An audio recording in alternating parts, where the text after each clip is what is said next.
ಮೂರು ದೊಡ್ಡ ರಾಜ್ಯಗಳಲ್ಲಿ ಬಿಜೆಪಿಗೆ ಸೋಲು. ಬಿಜೆಪಿಗೆ ಅಸ್ಸಾಂ ಮುಂದೆ ಗಟ್ಟಿಯಾಯ್ತಾ? ಸಮೀಕ್ಷೆಗಳ ಭವಿಷ್ಯ ನಿಜವಾಗುತ್ತಾ?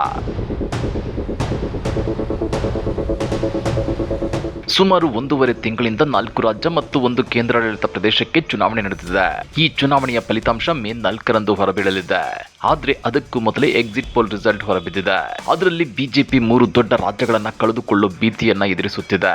ಹಾಗಾದ್ರೆ ಯಾವುವು ಆ 3 ದೊಡ್ಡ ರಾಜ್ಯಗಳು ಅಂದ್ರ ಅದನ್ನ ಡೀಟೇಲ್ ಆಗಿ ತೋರಿಸ್ತೇವೆ. ಆದ್ರೆ ಅದಕ್ಕಿಂತ ಮೊದಲು ಹಲೋ ಕನ್ನಡ ಯೂಟ್ಯೂಬ್ ಚಾನಲ್ ಅನ್ನ ಸಬ್ಸ್ಕ್ರೈಬ್ ಮಾಡ್ಕೊಳ್ಳಿ. ಹಾಗೇನೆ ಪಕ್ಕದಲ್ಲಿರೋ ಬೆಲ್ ಬಟನ್ ಅನ್ನು ಪ್ರೆಸ್ ಮಾಡಿ. ಸಮೀಕ್ಷೆಗಳ ವರದಿಗಳು ಅಂತಿಮ ಫಲಿತಾಂಶವಲ್ಲ, ಅವು ಅಂತೆಕಂತೆಗಳಷ್ಟೇ.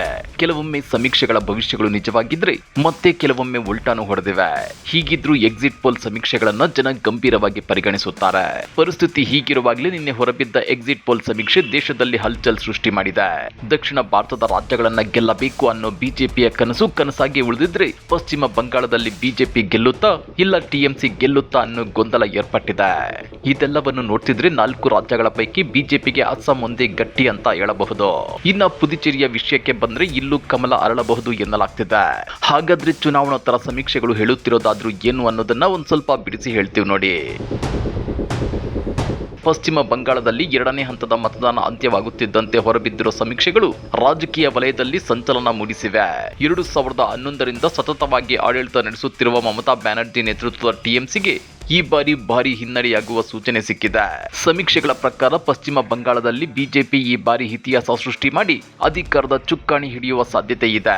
ಯಾಕಂದ್ರೆ ಮ್ಯಾಟ್ರಿಜ್, ಪ್ರಜಾ ಸಮೀಕ್ಷೆಯ ದಿನಚರಿ ಮತ್ತು ಚಾಣಕ್ಯ ಈ 4 ಪ್ರಮುಖ ಸಮೀಕ್ಷೆಗಳು ಬಿಜೆಪಿಗೆ ಇಲ್ಲಿ ಸ್ಪಷ್ಟ ಬಹುಮತ ನೀಡುತ್ತಿವೆ. ಆದ್ರೆ ಆಕ್ಸಿಸ್ ಮೈ ಇಂಡಿಯಾ ಮಾತ್ರ ಅಚ್ಚರಿಯ ಫಲಿತಾಂಶ ಕೊಟ್ಟಿದ್ದು ಟಿಎಂಸಿ 190 ಸ್ಥಾನಗಳೊಂದಿಗೆ ಮತ್ತೆ ಅಧಿಕಾರಕ್ಕೆ ಬರಲಿದೆ ಮತ್ತು ಬಿಜೆಪಿ 90 ಸ್ಥಾನಗಳಿಗೆ ಸೀಮಿತವಾಗಲಿದೆ ಅಂತ ಅಂದಾಜಿಸಿದೆ. ಇದರಿಂದ ಈಗೇನು ಮೈನ್ ಸ್ಟ್ರೀಮ್ ಮಾಧ್ಯಮಗಳಲ್ಲಿ ಬಿಜೆಪಿ ದೀದಿ ನಾಡನ್ನ ಗೆದ್ದೆ ಬಿಡ್ತು ಅನ್ನೋ ಸುದ್ದಿ ಇದೆಯಲ್ಲ, ಅದು ಕೊನೆ ಕ್ಷಣದಲ್ಲಿ ಸುಳ್ಳಾದ್ರೂ ಅಚ್ಚರಿ ಇಲ್ಲ.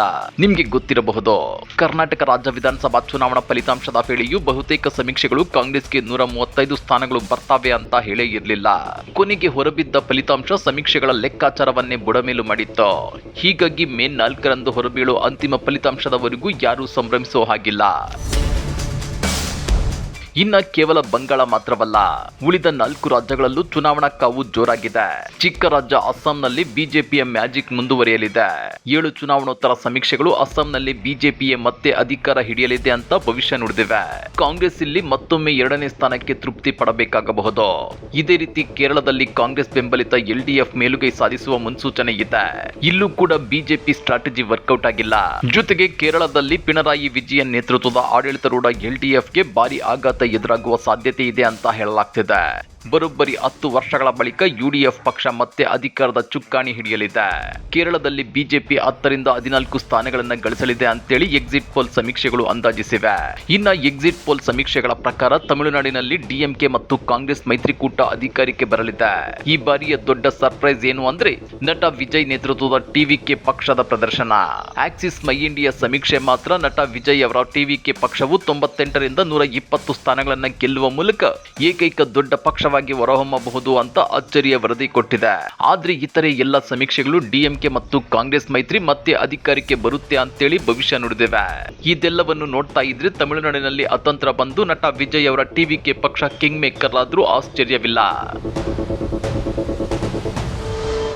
ಇನ್ನ ಎಐಡಿಎಂಕೆ ಜೊತೆ ದೋಸ್ತಿ ಮಾಡಿಕೊಂಡು ಮ್ಯಾಜಿಕ್ ಮಾಡ್ತೀವಿ ಅಂತ ಅಕ್ಕಡಕ್ಕಿಳಿದಿದ್ದ ಬಿಜೆಪಿ ಮೈತ್ರಿಕೂಟ ಇಲ್ಲಿ ಕೇವಲ 22ರಿಂದ 32 ಸ್ಥಾನಗಳಿಗೆ ಕುಸಿಯುವ ಸಾಧ್ಯತೆ ಇದೆ.